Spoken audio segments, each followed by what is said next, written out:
بسم الله الرحمن الرحیم. السلام علیکم ورحمت الله وبرکاته. ښه راغلاست درته وایم د HTML اووم درس ده. زموږ د درس موضوع نن په HTML کې سټایل ده. څنګه کولی شو ویب صفحې یا HTML فایل ته موږ تاسو سټایل ورکړو، هغه ته یو مشخص ډیزاین ورکړو.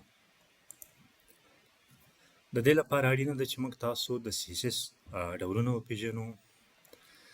که څه هم CSS ته تفصیل ته یې نه ځم، بلکې راځو په دې باندې غږیږو چې موږ څنګه کولی شو ویب صفحې یا HTML فایل ته سټایل ورکړو، کومې طریقې لرو او دا طریقې موږ څنګه کارولی شو. راځم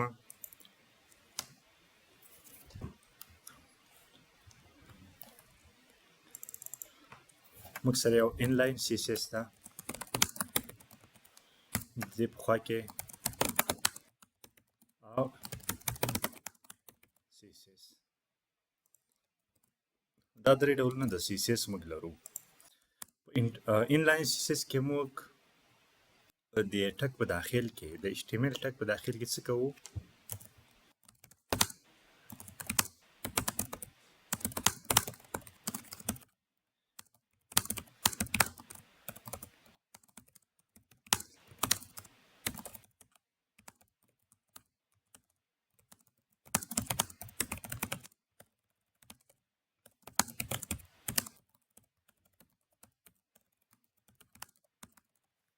ګورئ، په انلاین CSS کې موږ د HTML ټک په داخل کې د سټایل اټریبیوټ په ذریعه باندې هغه ته چې کوو سټایل ورکوو. دا چې څنګه یې ورکوو دې برخې ته راځم، عملي کار کوو انشاءالله. په انټرنل CSS کې بیا موږ څه کوو؟ په دې کې د HTML البته کوډ د هیډ سیکشن داخل کې موږ د سټایل اټریبیوټ څخه استفاده کوو. د سټایل ټک څخه البته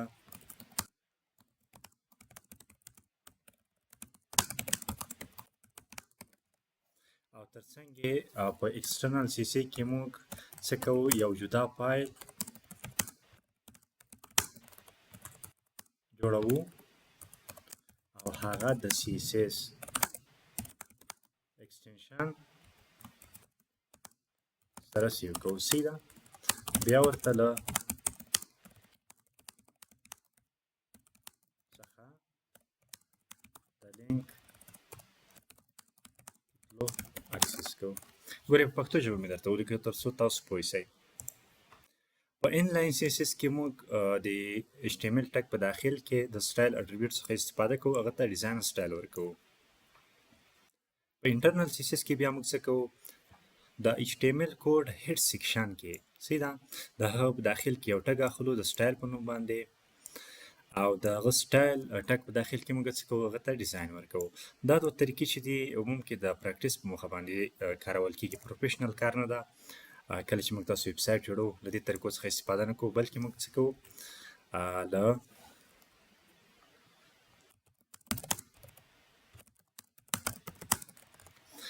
په ایکسټرنل CSS کې موږ یو جدا فایل جوړوو د CSS، هغه د CSS اکسټنشن سره سیو کوو او د HTML فایل څخه موږ هغه ته اکسس کوو. دا چې څنګه دا کار موږ ترسره کوو، راځم په ویسي کوډ کې عملا د دې اگزامپل کاروو. سیده تاسو اوس دې ته فکر مه کوئ چې موږ سټایل باندې کار کوو. سټایل نه کاروو چې یو صفحې ته سټایل ورکړو، بلکې د هغه طریقې موږ پېژنو چې کوم طریقو کولی سو او یو بیسیک اگزامپل پکې کاروو. سیده جنرال کنسپټ واخلئ.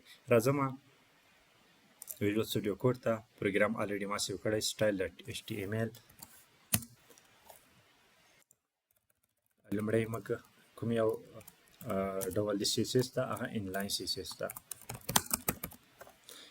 که زه په باډي کې یو هیډ واخلم او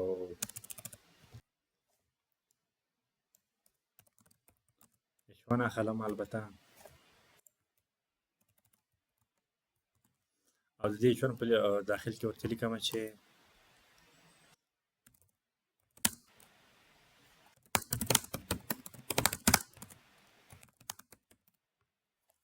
ترڅنګ راځم یو پاراګراف اخلم. پاراګراف کې ورته لیکم چې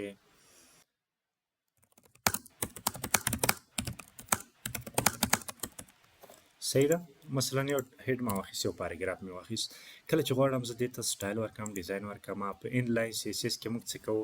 د همدې ټک په داخل کې سټایل اټریبیوټ څخه استفاده کوو، او په سټایل کې زه خپل کوم پراپرټۍ چې دي، کومې اپشن چې د ډیزاین په مخه باندې زه هماغه کاروم. مثال بیکګراوند کلر ورکوم بلو، او د په خوا کې خپله ټکسټ کلر ورکوم براون. صحیح ده.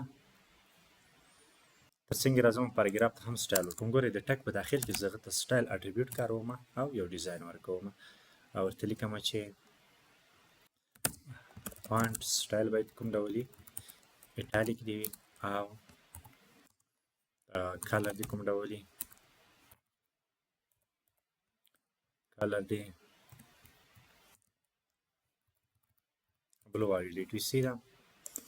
دا دوه سټایلونه چې انلاین سټایل ده، انلاین سی اس اس ده، په داخل د ټک کې د سټایل اټریبیوټ په تلو باندې ما H1 او پاراګراف ته ورکړل. اوس راځم داسې کوم، کراشم براوزر ته، پروګرام اوپن کوم.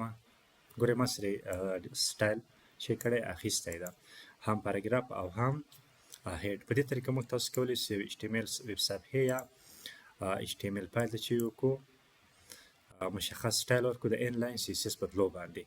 اوس راځم که وغواړم چې یو هیډ اخلم، هیډ 1 اخلم، د دې په خوا کې هیډ 2 اخلم او یو پاراګراف اخلم. صحیح ده. د دې په داخل کې زه ډیو اخلم، ډیو راکټ کوم. دا ټول د HTML کوم ټګونه چې موږ ویلي وو. صحیح ده. په هیډ 1 کې ورته لیکم چې Internal CSS، البته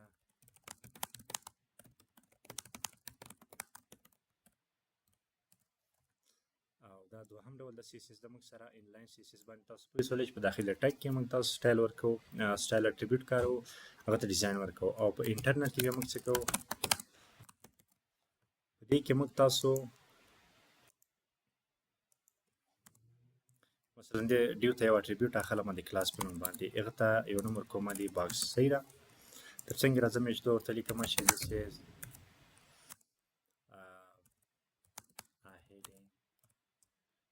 to inside the div. صحیح ده. او پاراګراف کې ورته لیکم چې describe internal CSS. اوس که راسم وغواړم چې زه انټرنل سی اس اس وکاروم، دې ته ډیزاین ورکړم. موږ ویلو چې د هیډ سیکشن د HTML کوډ هیډ سیکشن په داخل کې سټایل اټریبیوټ کاروو، سټایل ټک کاروو البته، او د دې سټایل په داخل کې موږ هغه ته چې کوو ډیزاین ورکوو. مثال راځم اوس دلته لیکم دې باډي برخې کې چې کوم کنټینټ دی موږ دې ته ډیزاین ورکوو. راځم اول باډي ته ورته لیکم چې باډي برخې ته، دا باډي چې کومه ده ګورئ په براوزر کې دا باډي دغه برخه دې ته یو رنګ یا کوم ډیزاین ورکوم. صحیح ده. راځم غټ قوسونه به واخلئ، انټر به کړئ، دلته ورته ولیکئ مثلا بیکګراوند کلر. صحیح ده. ډېر تفصیل ته نه پکې ځم، دا د سی اس اس کار ده، خو موږ طریقې زده کوو اوس چې په کومو طریقو کولی شو ویب صفحې یا HTML فایل ته موږ ډیزاین سټایل ورکړو. بیکګراوند کلر ورته ټاکم چې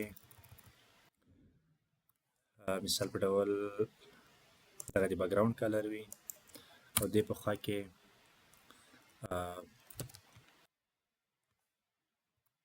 ټکسټ الاین چیرته وي یا کنټینټ الاین کنټینټ دا د چیرته وي په سنټر کې. بس همدومره په باډي برخه کې. دوهم راځم په باډي کې ما سره چې دا ډیو ده، په ډیو کې ما سره یو کلاس ده باکس، د کلاس ته چې زه اکسس کوم ډاټ باکس به لیکم. راځم پارانتیسس غټ قوس دې ته پارانتیسس وایي، غټ قوس اخلو، او د دې په داخل کې ورته لیکو چې بیکګراوند کلر کوم ډول وي، دغه وي، تر څنګه خپله کلر یې څنګه وي، البته الاین کنټینټ څنګه وي، سنټر وي، تر څنګه بارډر راډیوس. صحیح ده. هغه د بارډرو چارکونجه شکل له منځه وړي، یو قسم ګرد راځي، دا دې څومره وي مثلا 12 پیکسله. څنګه راځم موږ سره چې ده البته د یو نه پاس H1 لرم سیده د باکس نه پاس دلته راځم یو H1 اخلم او دې ته هم ډیزاین ورکوم ورته وایم چې کلر دې کوم ډول باندې وي مثال کلر دې بلو وي او د بیکګراوند کلر دې څنګه وي هغه دې په دې شکل باندې وي ترڅنګ یې ټیکسټ الاین دې چیرته وي په سنټر کې وي H1 دپاره مې سټایل ورکړه د کلاس دپاره مې هم کلاس کې چې کوم کنټینټ دي اوس H2 ده او پاراګراف ته د دې بود څه وي هغه ته مې هم د ډاټ باکس په توګه باندې یو ډیزاین ورکړه ګورئ دا ما سره کوم ډول ده انټرنل CSS ته په داخل د سټایل سیکشن کې موږ د هیډ برخه کې د هیډ سیکشن په داخل کې موږ سټایل ټګ کاروو د سټارټ ټګ د اینډ ټګ په دې په داخل کې موږ څه کوو هغه ته یو ډیزاین ورکوو سیده د انټرنل CSS په توګه باندې نو دا ډیزاین دغه سټایل چې موږ دلته کارولی د کوم اپشن یې دا به دلته په دې باندې اپلای کېږي په اډي برخه کې چې کوم کنټینټ دي دا موږ سره انټرنل CSS ته اوس که راسم زه دا سیو کړم کنټرول S راشم براوزر ته راشم دغه برخې کلوز کړم دغه برخې کلوز کوم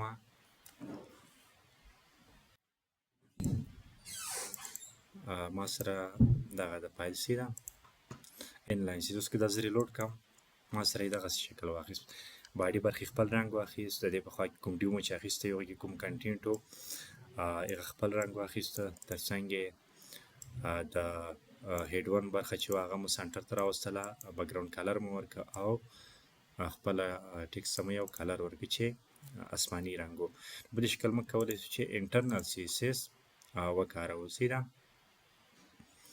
انټرنل CSS بیا هم وایم چې د HTML هیډ سیکشن په داخل کې د ټایټل نه لاندې سټایل اخلو سټایل ټګ په داخل کې موږ هغه ته چې کوو هرې برخې ته بیل بیل کولی شو شی ورکړو ډیزاین ورکړو سټایل ورکړو دا موږ سره و انټرنل CSS اوس که راشم زه دغه سټایل پاکوم انټرنل CSS له منځه وړم دا کنټینټ د ما سره همدلته وي یا کوم کنټرول Z کوم راځم دغه سټایل برخه نه ده دغه دا چې کوم کټ کوم سټایل پاکوم اوس موږ سره ایکسټرنل CSS ده بړې برخه د ما سره په همدې حالات وي کله چې ایکسټرنل CSS یادونه کوو موږ د HTML په څیر باندې یو جدا بل فایل جوړو لکه سټایل ډاټ HTML چې موږ سره دا یو بل فایل جوړو هغه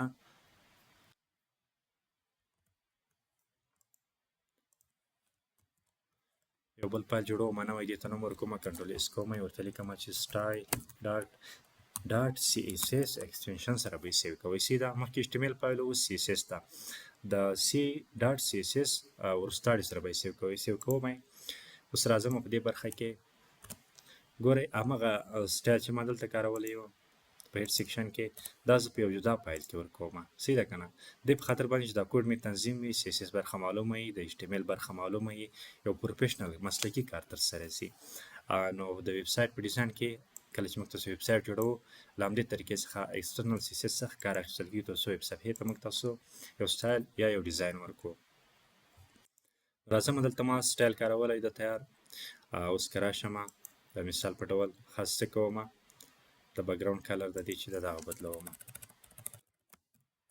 کلر څه کوم دا ورته په دې شکل باندې کوم او بیکګراوند کلر چې ده بلک کوم سیده خو که چېرته زه دا فایل هم سیو کړم دا مې هم سیو که اوس HTML کې موږ دا فایل نه پیژنو څنګه دغه سټایل ورباندې اپلای کړو به موږ په دې HTML په دې کوډ باندې ځکه اوس خو دلته څه نشته که نه د دوی ترمنځ باید یو لینک موجود وي لینک په خاطر باندې موږ د هیډ سیکشن کې انګل بریکټ لینک لیکو او ریل راخلو په دې کې ورته لیکو چې سټایل شیټ او بیا راځو دلته موږ تاسو رسوو چې href تر څو دغه سټایل ډاټ CSS فایل اکسس کړو سیده او دلته ورته لیکو د فایل نوم چې دا سټایل ډاټ CSS او انګل بریکټ کلوز کوو نو کله چې موږ تاسو CSS فایل جوړ کړ هرې برخې ته مو سټایل ورکړه نو بیا د HTML فایل څخه موږ هغه د یو لینک په تلو باندې هغه ته کال کوو، هغه اکسس کوو. لینک دغه فارمټ د شکل ده، د فایلونو په کې لیکو دلته، او کله چې موږ تاسو دا سیو کو دغه سټایل به زموږ په د باډي H1 او ویډیو برخه باندې چې هغه کې موږ کلاس اخیستی په دې باندې به اپلای کېږي. اوس راځم دا صفحه زه ریلوډ کړم. ګورئ دغه برخه مې بدله کړه، ما سره هغه سټایل ورباندې اپلای شي. که راشم او ورته ولیکم په سټایل کې چې دا د باکس کلر دې هم بدل سي، ورته لیکو چې دا دې براون سي، کنټرول اس. راځم ګورئ ما سره په دې شکل باندې یو ډیزاین خپلې صفحې واخیست. نو تاسو کولی شئ په دې همدریو طریقو باندې چې انلاین CSS ده، انټرنل CSS ده او ایکسټرنل CSS د خپلو ویب صفحو او HTML کوډ ته چې ده ډیزاین ورکړئ، سټایل ورکړئ. HTML یوازې ما مخکې ویلي وو چې موږ سره سټرکچر یا چوکاټ جوړوي د ویب صفحې، هغه ته موږ تاسو ډیزاین د CSS په تلو ورکوو. د CSS کورس را روان دی انشاءالله په لاره تاسو سره به شریکېږي. اوس صرف دومره زده کړئ چې په HTML کې سټایل څه وي او څنګه کارولی سو موږ دا سټایل کله چې HTML کوډ ته سټایل ورکوو یا ویب صفحې ته موږ تاسو ډیزاین ورکوو. نور ډیزاین تفصیل به په CSS کې وایو انشاءالله.